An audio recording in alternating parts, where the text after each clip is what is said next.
Bonjour les enfants. Aujourd'hui, nous allons commencer une nouvelle série de leçons sur les miracles de Jésus. Je veux transformer cette eau en vin. Ça serait tellement meilleur. Oui, c'est bien de l'eau. Alors attention, je le transforme en eau. Je le transforme en vin. Ça n'a pas marché. Comment je pourrais le transformer en vin? En soufflant dessus. Ça n'a pas marché. Qu'est-ce que je pourrais faire d'autre pour le transformer en vin? Je le cache et attention, c'est du vin. Non, ça n'a pas marché. Je ne peux pas y arriver. Et toi, si tu prends un verre d'eau, tu ne peux pas non plus y arriver.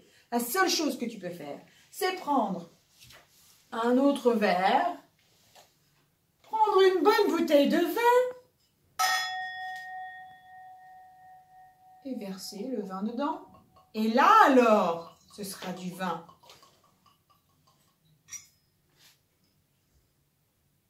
Mais transformer de l'eau en vin comme ça ne peut pas marcher. Qu'est-ce qu'un miracle? Le sais-tu?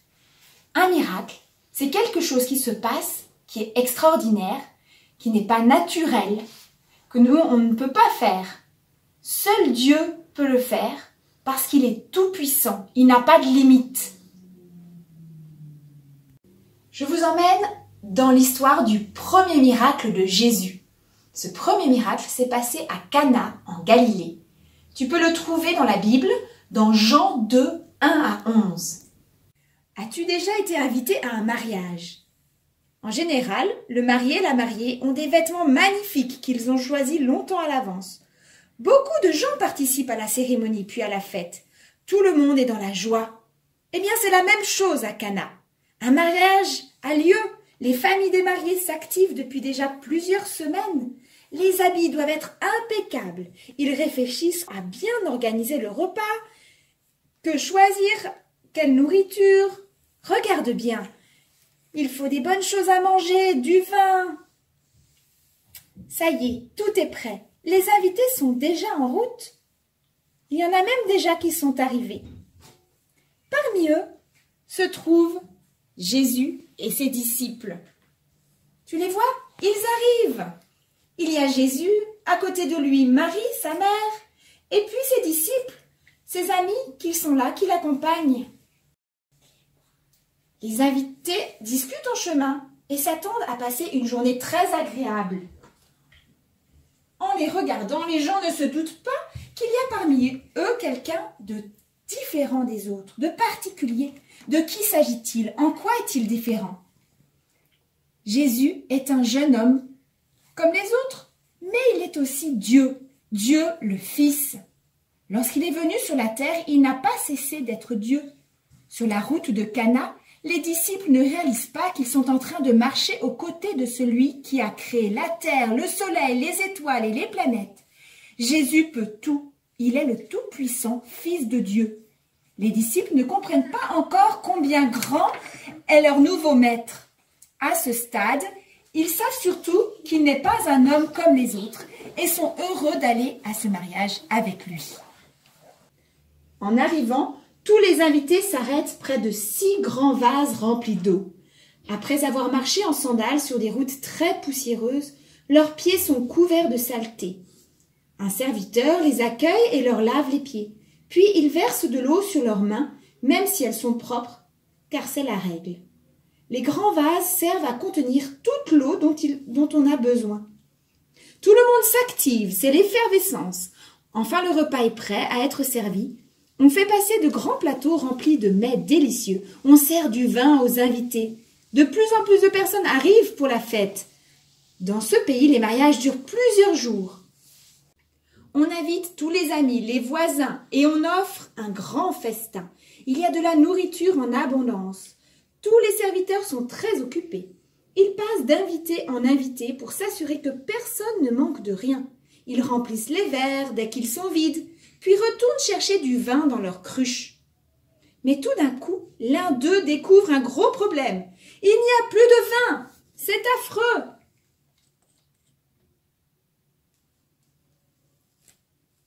Tout le mariage va être gâché. La nouvelle se répand de bouche à bouche. Il n'y a plus de vin. Marie entend cela. Que faire? Oui, que faire? Marie n'a pas de solution pour aider les familles des mariés, mais elle sait que son fils en serait tout à fait capable. Marie a raison. Le Seigneur Jésus est le seul dans cette maison qui puisse éviter que la fête ne soit définitivement gâchée. Peux-tu dire pourquoi? Parce qu'il n'est pas un homme ordinaire. Il est Dieu, le Fils de Dieu. Il est tout-puissant. Tout-puissant veut dire qu'il n'a pas de limite. Alors, elle se dépêche d'aller le voir et lui dit « Jésus, les gens n'ont plus de vin !» Dans Jean 2,4, il est écrit que Jésus lui répond « Écoute, est-ce toi ou moi que cette affaire concerne? Mon heure n'est pas encore venue. » Cette réaction de Jésus peut nous sembler étrange. Il ne veut pas être dur avec Marie, mais il doit lui montrer que ce n'est pas à elle de lui dire comment agir ni quand intervenir. Il est le Fils de Dieu qui doit faire la volonté de son Père céleste. Voilà une leçon que Marie doit encore apprendre. Le Seigneur Jésus va venir au secours des maris, non parce que Marie le lui a demandé, mais parce que c'est la volonté de Dieu. Le temps est venu pour Jésus de montrer sa toute-puissance. Marie se tourne vers les serviteurs et leur dit « Faites tout ce qu'il vous dira » dans Jean 2,5. Elle a foi en Jésus et sait qu'il peut résoudre le problème, mais il faut que les serviteurs suivent ses instructions. Que va faire Jésus? Il regarde en direction des 6 vases d'eau utilisés pour laver les invités. Puis il demande aux serviteurs « Remplissez ces jarres !» Ils sont surpris, comme il est étrange de remplir les vases maintenant. Les invités sont déjà tous installés, ils se sont tous lavés. C'est de vin dont on a besoin, pas d'eau. Est-ce qu'il s'intéresse vraiment à notre problème? Bien sûr, Jésus s'y intéresse. Même si les serviteurs trouvent l'ordre étrange, ils obéissent. Ils remplissent chaque vase. Il leur faut beaucoup d'eau. Quand tous les vases sont pleins à ras-bord, Jésus dit « Maintenant, prenez-en un peu et allez l'apporter à l'ordonnateur du repas. » Les serviteurs hésitent, se demandent pourquoi il leur demande de servir de l'eau aux responsables du repas, mais à nouveau, ils obéissent. Ils vont d'abord remplir leur cruche avec l'eau qui se trouve dans les grands vases, et là, ils n'en croient pas leurs yeux. C'est du vin! Ils ont pourtant bien versé de l'eau à l'intérieur, mais celle-ci s'est transformée en vin. C'est un miracle. Jésus a changé l'eau en vin en un instant. Comment a-t-il pu faire cela? Il est le Tout-Puissant, Fils de Dieu. Il peut tout. Rien ne lui est impossible. Il peut même pardonner et sauver le plus grand pécheur de la terre. Après avoir goûté au vin et ne sachant d'où il vient, le responsable du repas demande à voir le marié.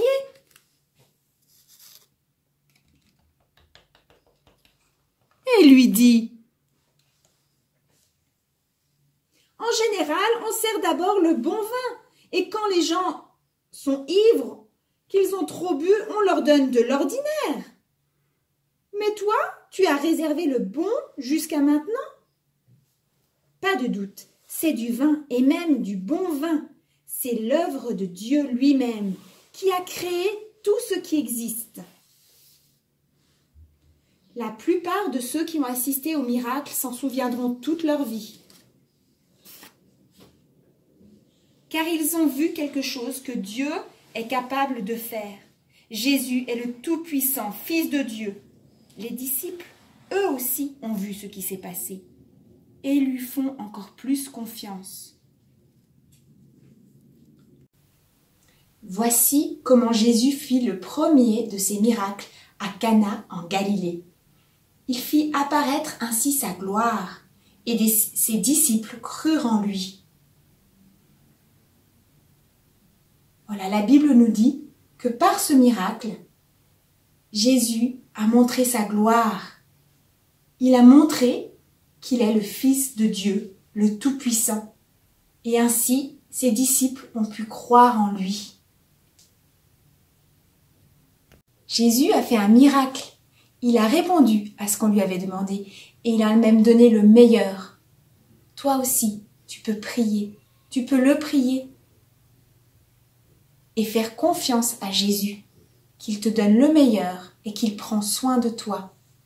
Je te propose maintenant de répondre à quelques questions pour voir si tu as bien compris l'histoire. Tu peux mettre sur pause chaque fois que j'ai posé la question et puis ensuite renclencher pour avoir la réponse. Voici la première question. Où est-ce que Jésus était? Pause.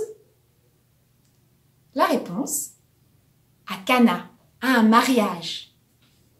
Deuxième question. Qui d'autre est invité au mariage? Pause. Réponse.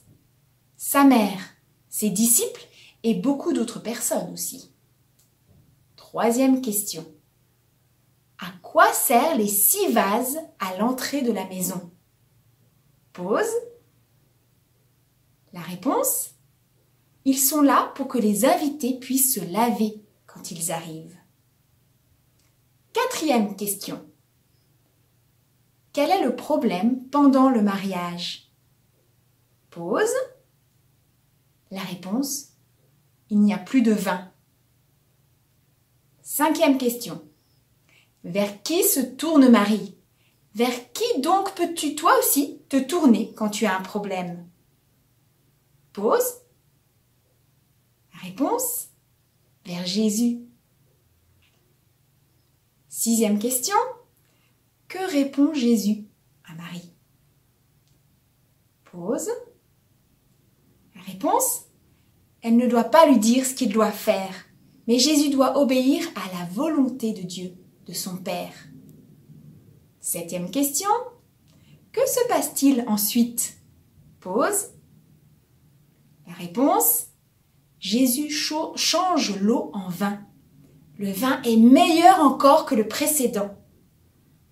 Huitième question. Pourquoi Jésus fait-il ce miracle? Pause. Réponse. Parce qu'il est le Tout-Puissant. Il est le Fils de Dieu. La neuvième question.